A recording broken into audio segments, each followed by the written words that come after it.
Hey, maybe I shouldn't point. Hey, are you having trouble sleeping? Are you feeling anxious? Depressed? Maybe you could use mindfulness. That sounds like an infomercial.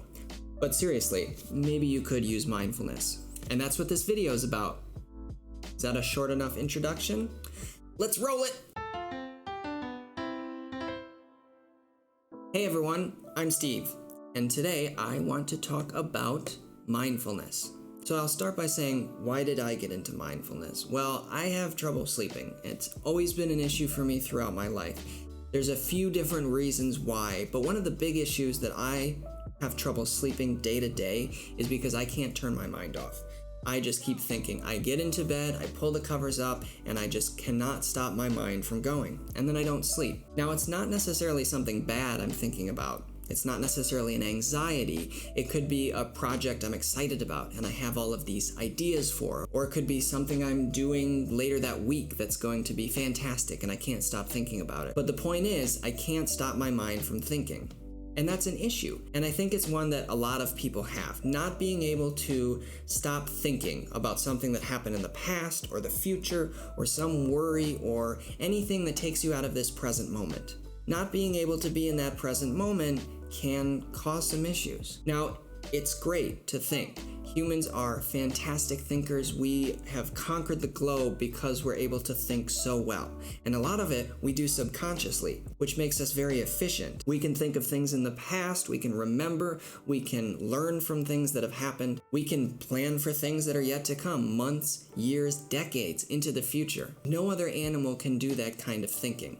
And it's a fantastic tool. But that's what it is. It's a tool. And when you're not able to control the tool you're using, it can become a problem. Thinking is great. I'm not here to tell you that you should stop thinking and become a Buddhist monk and be present all the time.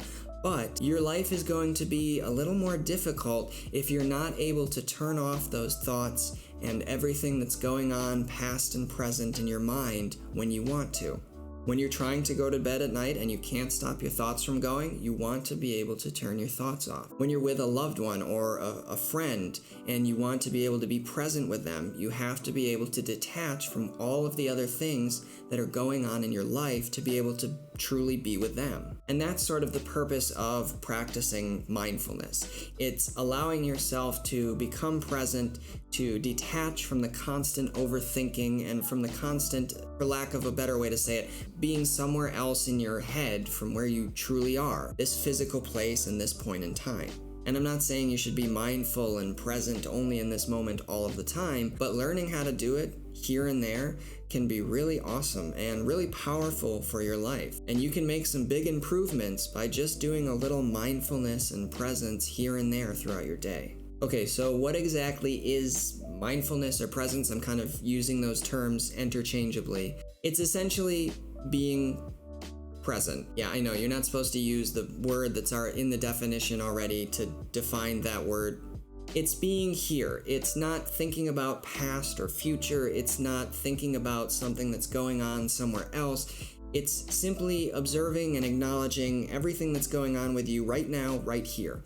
Whether it's feelings in your body, whether it's sensations, whether it's sounds you hear, whether it's the things you see. It's what's going on right now, right here. It's being present in this moment, the only moment that we actually have from moment to moment. So what I'm proposing is not necessarily to create a big meditation practice. If you already do that, if you do a meditation practice, if you do yoga, if you do mindfulness meditation specifically, that's fantastic. But I think what can be a benefit to everyone, regardless of whether you meditate or not, is just interspersing little moments of mindfulness throughout your day. Picking little times where you detach from whatever you're thinking about, past and future, whatever's going on, and just sitting there and being present for a little bit. Taking a break from the constant distraction, the constant overthinking that plagues our modern day lives. So if you already know how to be present or mindful, that's great.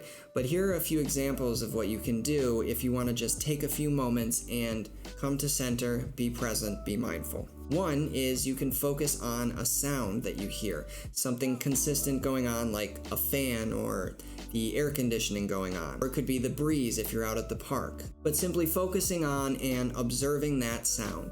What does it sound like? And that's it. You just focus on that sound and you just stay present hearing that sound, concentrating on what you're hearing. If your mind begins to drift somewhere else, you simply pull it back to that sound. 2, you can focus on a feeling that you have in your body, whether it's an itch you have on your arm, whether it's an ache you feel in your legs from doing way too much leg day the day before.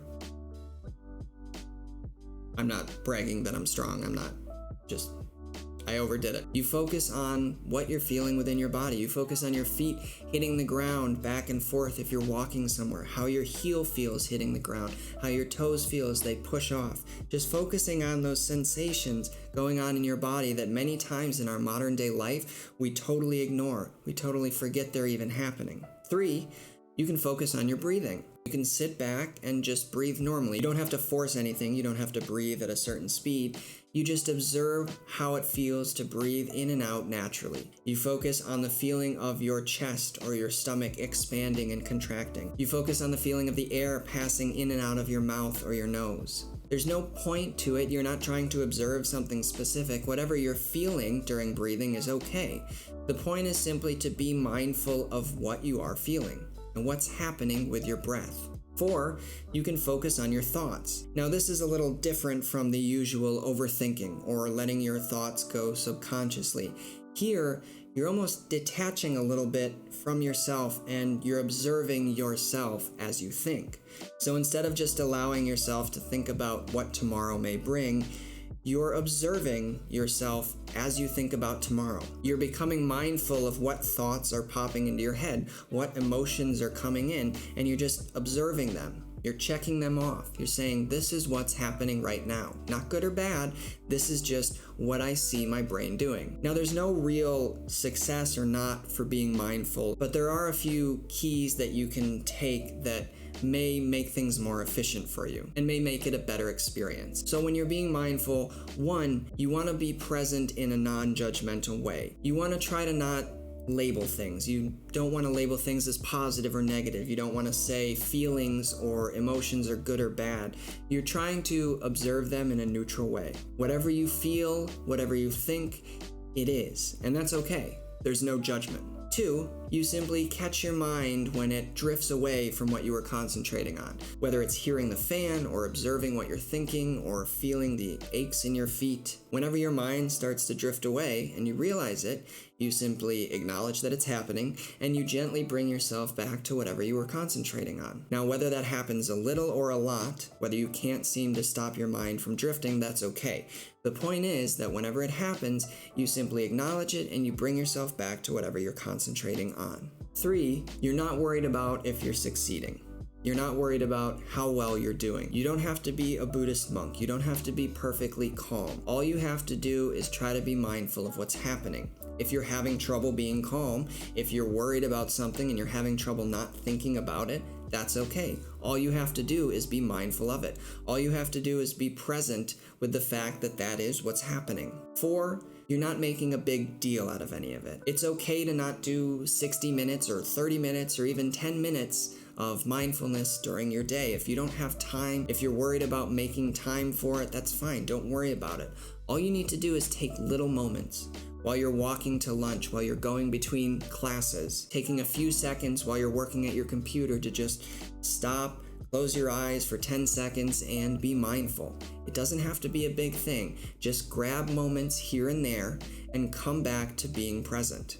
And 5, think of emotions and thoughts like the weather. If you find emotions and thoughts are being intrusive or you're having trouble not labeling them as negative, start to think of them as weather patterns. When a rainstorm comes in, you don't control it. It comes in, it rains for a while, and then at some point it leaves. There's no trying to stop it from coming. There's no trying to change it while it's here. There's no trying to push it away sooner than it will go. And it's the same with emotions and thoughts. You don't need to identify yourself with all of the thoughts and emotions that you have. They're not always as meaningful as your brain perceives them to be. They can be like the weather. They can drift in, they can stay for a while, and then they can drift out. There doesn't have to be any judgment, there doesn't have to be any labeling, any worrying. You can feel sad or angry. That emotion can come in, stay a while, and then leave. And all you need to do is observe it as if it were weather. See if you can intersperse little moments of mindfulness throughout your day. Pick a few times throughout your day when you can just take a moment and sit back, maybe close your eyes if that's easy, and just breathe and just focus on what's going on right now, what's going on at this moment. And what you'll find, I think, is that you start to enjoy these respites from the day-to-day distractions and the overthinking that's constantly going on with us modern-day humans. Allowing yourself to simply just exist, to just be, not thinking about past or future or what we have to do or anything else, and just sort of be here, can be really powerful, and it can feel really good. And along with enjoying those little moments, you'll probably also find that after some practice, when you do hit those especially stressful times or those frustrating times in life, that you're a little better at dealing with them. You're a little more non-reactive. You're a little more able to sit in the moment and not judge the emotions and thoughts and feelings and all the things that rush in and out. You'll find that you're able to be more present with family or friends when it's meaningful. You'll find you're able to stop your thinking at night when you need to go to bed because it's already 3 a.m. and you've been thinking about this project you want to do and you have to work tomorrow and you're not going to get any sleep, and now it's way too late to even get sleep and you're going to be tired. It's going to be even worse. Even just a few moments day to day of taking a breath and being mindful and being present can have a fantastic impact on your life. Alright, so you know what time it is. If you got any value out of the video, please hit the like button, smash the subscribe, ring the bell, climb the rope, ding the thing, all of the things on the YouTube. I hope you have a wonderful morning, afternoon, evening, night, whatever it is for you. Until next time, I'm Steve. I'll see you later.